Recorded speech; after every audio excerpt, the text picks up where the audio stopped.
Hi, this is Steve Owens with Entertainment World and School of Hollywood podcast. And we've got Terry Knickerbocker here with us. We're excited to have you here. You're one of the top acting coaches in New York City, and you own the Terry Knickerbocker Studios. How long have you been coaching acting? 30, 40 years, something like that. I don't know. I started in earnest in the early 90s, but I was doing it a little bit before then as well. And it Okay. kind of coincided with my teaching career. So I kind of lived two professional lives. I have a school, the Terry Knickerbocker Studio, where I teach actors who want to learn how to act to be really good actors. And I also taught at NYU for many years. And then side by side with that, I coach usually actors who already have a role. Occasionally, I'll coach someone for an audition or a callback, but most of my coaching work is with people who've already booked roles. And as you know, in film and television, there's usually very little, if any, rehearsal. And so a lot of actors will go to a coach to help them prepare for roles so that when they show up on set, they're ready to go.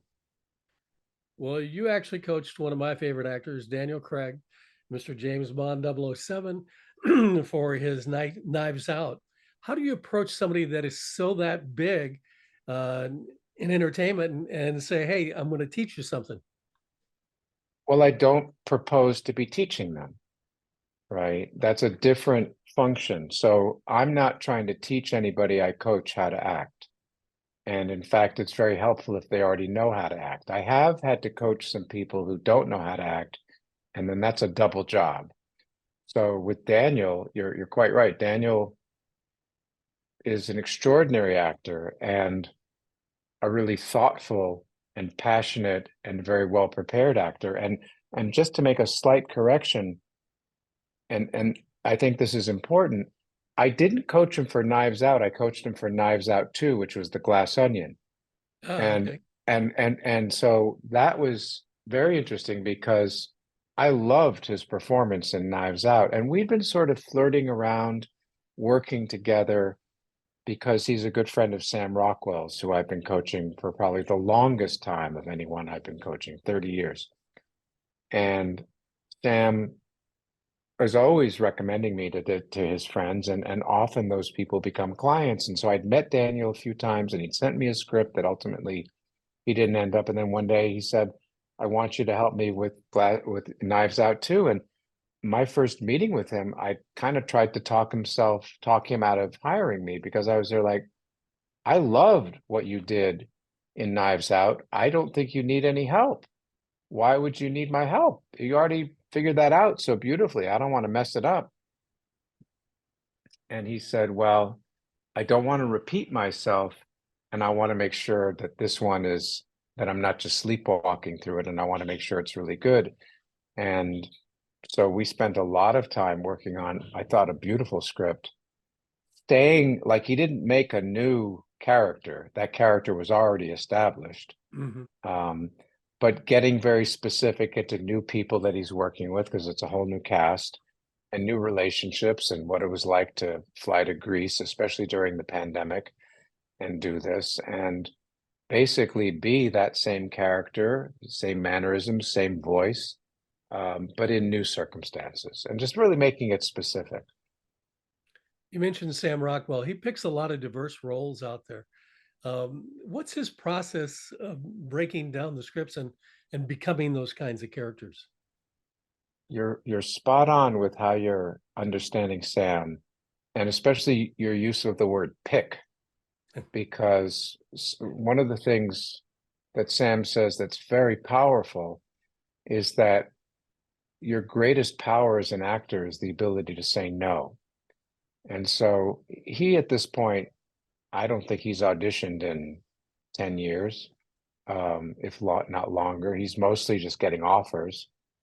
But even when he was auditioning, if he got a part that didn't feel right, he would say no. So first there's the picking part, and he's really trying to have a body of work that is varied, that is sometimes funny, that is sometimes very dark, and he's very intentional about that. So he doesn't like to keep playing the same part all the time. And then his process he got a very interesting process. His he has an encyclopedic relationship to film, and especially to great films of the 70s and 80s. So his heroes are people like Jack Nicholson, Gene Hackman, Meryl Streep, Diane Keaton, Robert De Niro, Al Pacino, Dustin Hoffman, all those great movie actors. Not just those people, but that's like his sweet spot. And when he reads a role,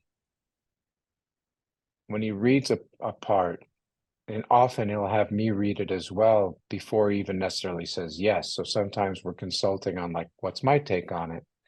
He's going to start to have associations to, oh, this is kind of like Ethan Hawke in this movie, or Denzel Washington in that movie, or Gene Hackman in The Conversation, or John Cazale in Godfather. And it starts to become kind of a patchwork quilt, like a chef making a stew of a little bit of that and a little bit of that other one to create this new role. So, for instance, when he played George Bush in Vice, Elvis was in there a little bit. Not only Elvis, but there was a little bit of Elvis in there. Um, and that became interesting. Yeah. Do you find that star actors have a tendency to fall back into their money-making role, or is it their own style, like a Julia Roberts, Sandra Bullock, which they pretty much play the same kind of girl next door character in all the roles that they play? Well, I would disagree with you about like Julia Roberts in that movie about the Watergate uh, thing, or the podcast that turned into a show that was very dark that Sam Esmail put together.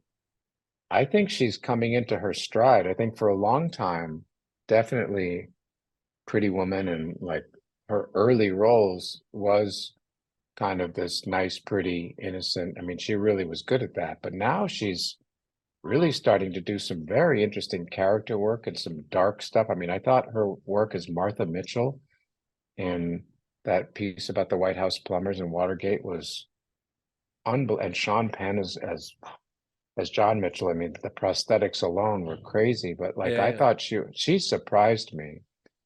So I wanted to stand up for Julia Roberts because I was never a huge Julia Roberts fan, and now I'm there like I can't wait to see what she does next because she's starting to put together some very rich and provocative work. Fall back on their money rolls. Tell me one more what you mean about that, Steve.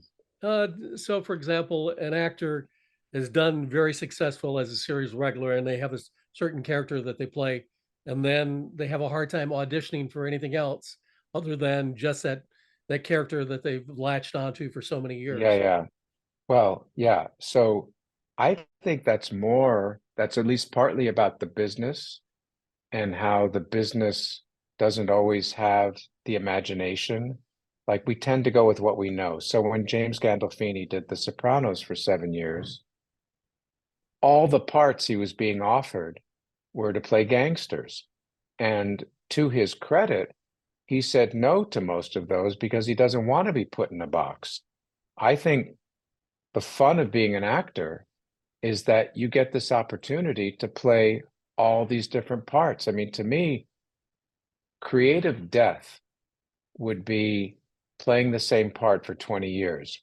You'd have a lot of money, but where's all the cool stuff you get to do? It's like, when you're in a repertory company, which we don't really have anymore, but back in the day, all the regional theaters were companies, and you'd play 5 or 6 different parts in a season. And that's how you get to be a good actor, is by playing all these different parts. So you sometimes have to push it. Look at what Matthew McConaughey did. He did all those rom-coms.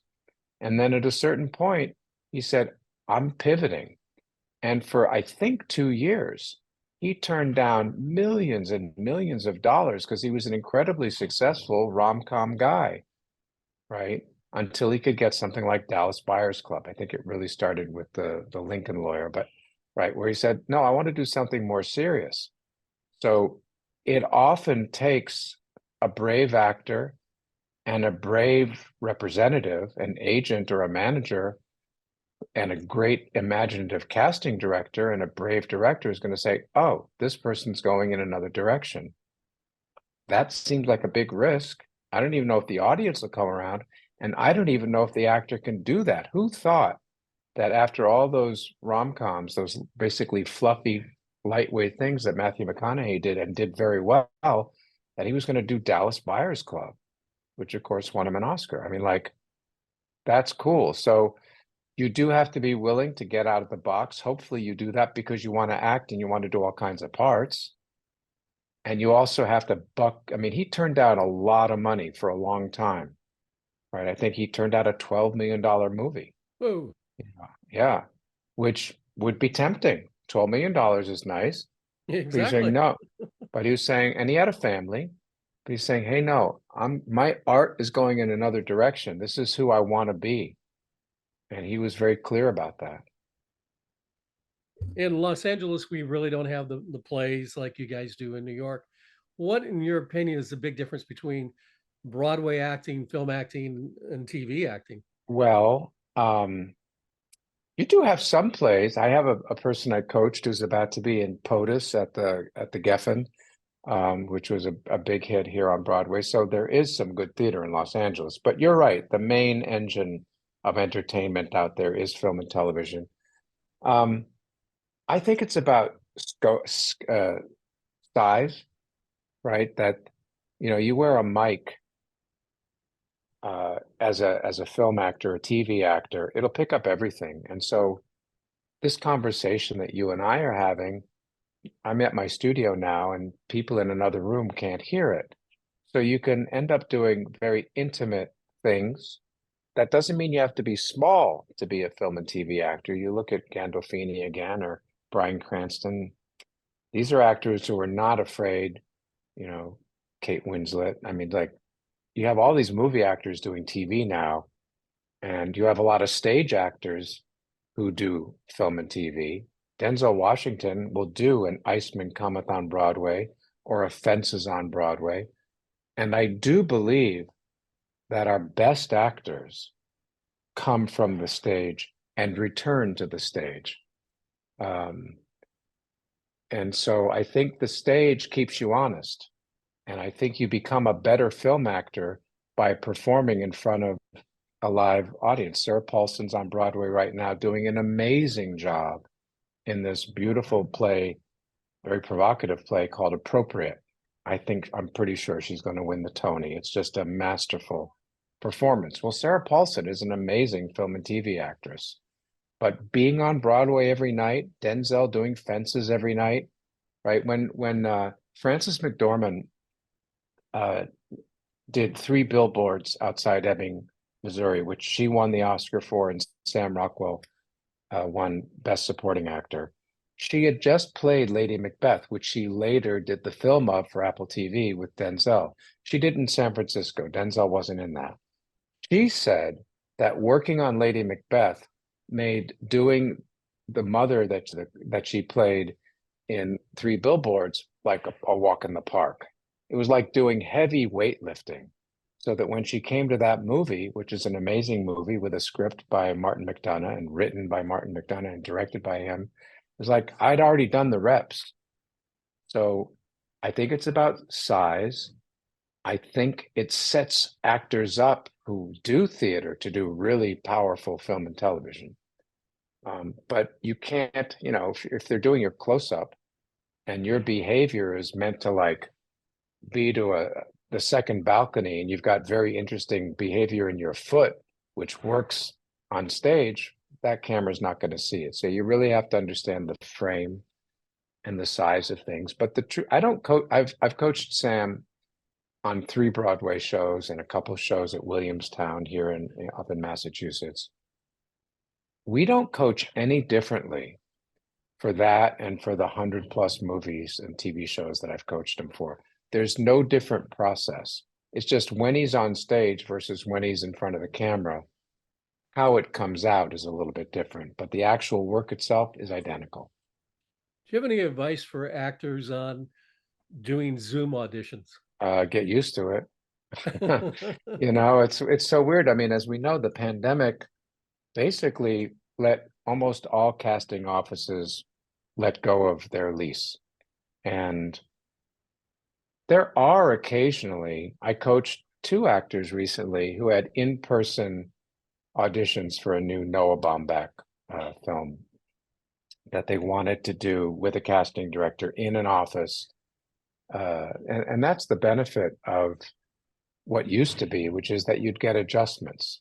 So if you brought something in and you'd go into, some casting director's office, and if it was off, they'd say, well, let's do it again. You're doing this guy too friendly.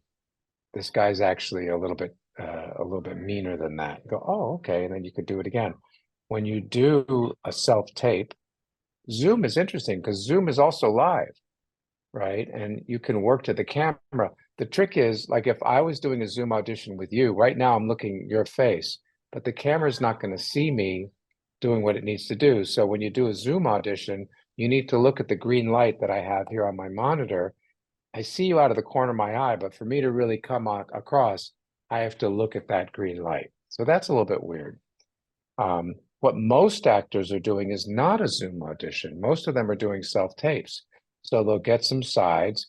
They'll say, please submit, slate it, and it has to be submitted by Tuesday. And then you have to put it on tape. The advantage to that is that you can do as many takes as you want. You can get someone to be your reader instead of being stuck with the reader they might have had at the casting office, which might be someone helpful and might be someone who's bored, which makes it a little harder to do your work. So you get to do it 100 times. I wouldn't say stress out about it because you don't want to let perfection be the enemy of the good. Mhm. But it gives you a chance if you flub a line or if you don't like how it came out to do it again.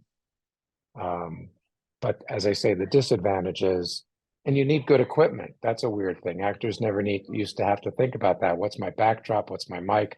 Do I have my ring light? So you have to get good at being your own, tech person as well. But it's all practice. Somebody wants to join your company. What's the process that they have to go through? Firstborn child? No. Well, thank you for asking. Every acting studio has their own niche and what they do. A lot of people, for instance, in LA focus very much on the business. So you'll have like comedy classes there, or on camera classes, or how to book an audition classes, and those are all useful. I like to think of my studio as an affordable alternative to a top-level MFA program. So we offer conservatory training, and it's a long process. It's a 2-year process for the most part. We also do some shorter, like intensives, like we have a 6-week summer intensive or a 9-week fall or a spring intensive.